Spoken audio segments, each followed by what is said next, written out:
curious about your creative process and where you get inspiration for a lot of your work. Good question. Chuck Close, the artist, has a quote, and he says, inspiration is for amateurs. And you go, oh, that's pretty harsh. But he's advocating getting down to the work. He's advocating not sitting there and looking at tear sheets and going on Pinterest and stuff. He's advocating start making the shit, and then and don't be worried about what's going to happen. Start talking about it. Start talking about it. Start researching it. Start making things. Start cutting things together. Start putting ideas down on paper. I just try to understand what the problem is, and sure, I'm inspired by people that work with me or have worked with me, but I'm really just trying to figure out what the problem is. And then Sergei Eisenstein talks about the immutable fragment of actual reality, which means, looking at things down to its smallest detail. And when I'm watching an edit and I'm working on an edit, I can't watch it one time for everything. Like, I'll watch it one time for the kerning of the type, and then I'll watch it again for the color correction, and then I'll watch it again. And so I break it down to these tiny components and sort of take the next indicated action. And the worst thing is when I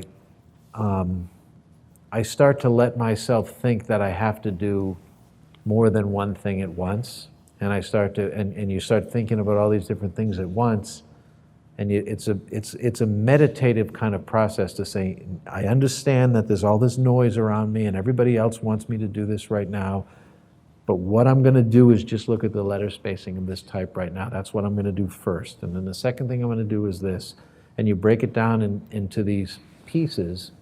All this to say, I think getting down to the work and talking about the work is the way that I start to get inspired. Like, I sometimes don't like to explain the problem to other people. I sometimes have to force myself to talk about it when I don't know what the idea is yet, and just, begin to start to have to talk about it even to a client without, and that's the idea of taking the next indicated action, just kind of showing up is, oh my gosh, I'm so not ready for this meeting. I really should have done more work. I should have something to show this client. They're going to ask me to pitch and I'm all nervous. It's like, no, I'm just going to go. And I am able to talk about it, and when I start talking about it, all of a sudden I begin to realize that I do have an idea. Like, I didn't think I had an idea, but I actually do have, once I start to put it into words, I do have something that I want to do. I remember one time when I was bringing my art center students to your studio, and you always had that one student that asked like a really dumb question, and there is such a thing as a dumb question. I loved your answer to it, so I'm going to set you up and see if you can answer it the same way. The student says like, where do concepts come from? It's like, oh my God, did you just ask that question? And then Kyle kind of like moved, he did his thing and he went, then he just told him this answer, and I thought, wow, that was a great answer. So where do concepts come from? I don't remember the answer again. That was catered to that individual. Good answer. I knew where he was coming from, and I needed to meet him where he was. Do you want me to set you up? Or? God. Like somebody asked you, like, where do your concepts come from? They come from God.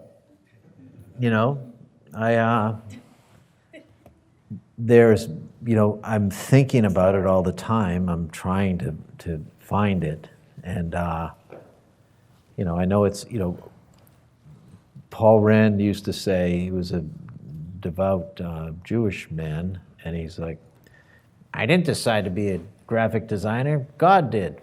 Like, God made him creative, and sometimes things just come into my head that I don't really know where they came from, and I think that God gave me an idea when I needed to have an idea. I was working on Argo, and I was meeting with Ben Affleck, and we had a big, thick book of ideas, and he started talking about, he didn't like anything in the book.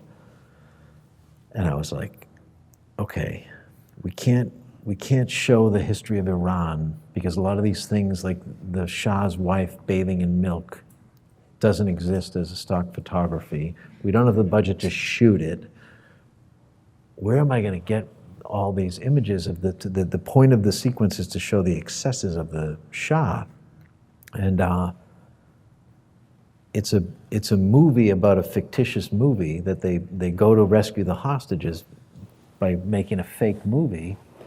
And it just seemed, I don't even know where it came from, it just seemed ironic to me that it would be like storyboards. It would be like we would have production drawings of the Shah's wife bathing in milk.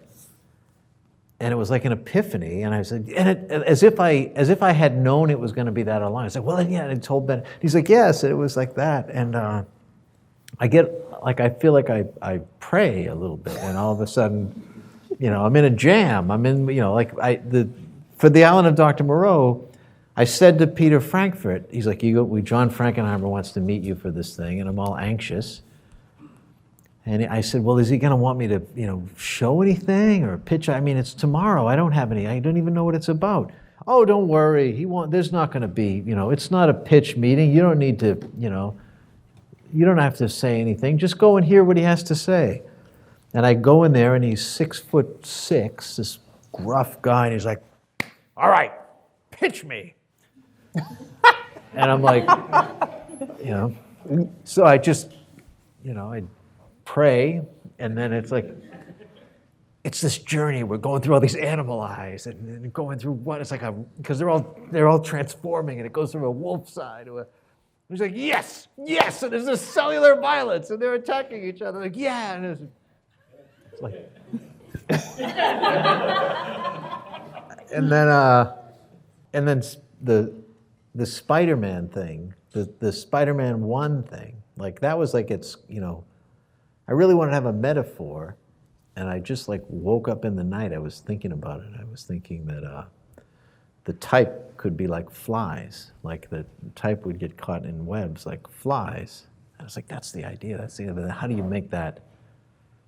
How do you make this asymmetric, weird-looking, comic booky type in these configurations that fly around and then get caught? I'm going to tell you guys what Kyle said, and it was really amazing to kind of see. Maybe you prayed at that moment, you had the answer? Because the answer you gave was wonderful. I'll share it with our audience, is that he said, I look at the problem, and I stare at it. If it's a script, if it's whatever it is, I just look at it, and it speaks to me. It tells me what it wants to be. And I have to kind of remove myself from the process, and I just have to let it be what it wants to be. I was like, that was pretty awesome. And you were saying that a lot of designers come into a problem wanting to do Iron Man or 7 or Argo or whatever it is they want to do. They bring all this baggage, this design stuff, sauce they want to pour all over everything, and so they can't hear the problem. You kind of have to take what you're given and listen to the work and look for accidents and look for serendipitous things. You don't have to call them miraculous things, but serendipitous things. There's a meditative process that happens. Sometimes you have to let go of control and listen to what happens.